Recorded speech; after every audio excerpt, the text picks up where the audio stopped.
So we're quickly trying to look at the next bone and talk about the reason why we study this bone. Okay, and this is what is known as the occipital bone. And everybody knows the occipital bone, which is the bone at the back of the skull, coming down here, okay, to where the spinal cord enters the head. So let's talk about it. So occipital bone, first of all, is very important because it forms the base of the skull, also the back of the skull. Okay, it houses the foramen magnum, which is very important. Once that is affected, you might be running out of life already. You get, so that's what we got. So it could be affected by a lot of things which we are looking at. First is the basilar fracture. So a lot of fractures occurring at the head, but if you have a fracture at the base of the skull here, we call it the basilar fracture. You understand? So basilar fracture is a fracture at the base of the skull, often involves occipital bone, okay, high velocity traumas. So clinical features is CSF leak, so battle sign where there's CSF leak could be rhinorrhea, could be otorrhea. Battle sign is a bruise behind the ear. So cranial nerve deficits, also risks of meningitis. Infections will set in there and also spread to the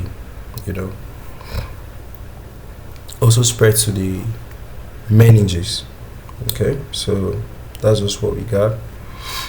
Then importance of occipital bone is a posterior skull bone and protects the brain stem and the cerebellum.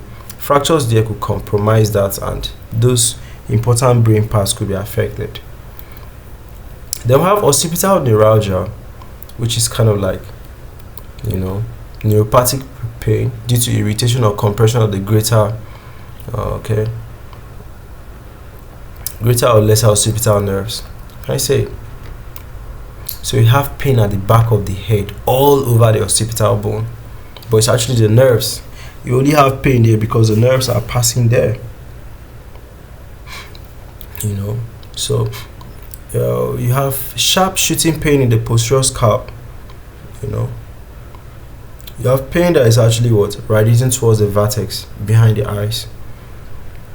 So it's often misdiagnosed as migraine or tension headache. So you have to always make the right diagnosis.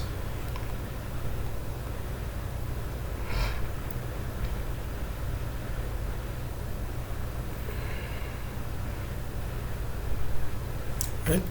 So that's it. So can result from trauma or cervical spine disease or entrapment of the occipital bone.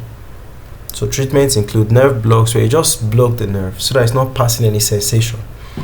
Surgical decompressions. Okay. Then we have tumors there. So we have the foramen magnum tumor. So you can have tumors at the foramen magnum. That's the base of the skull there. Like meningiomas, trichomonas, chordomas. So there's a lot of weakness because the nerves are progressively being affected. Ataxia and cranial nerve deficits.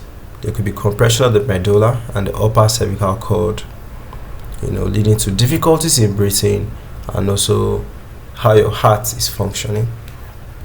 So resection is technically challenging because it's very close to the brainstem and the vertical arteries. Do you understand? So you have to be very careful. If not, you might cut a part of the brain that you might just take life out of the person. So these are the clinical importance of occipital bone, various medical conditions that could occur in proximity to it.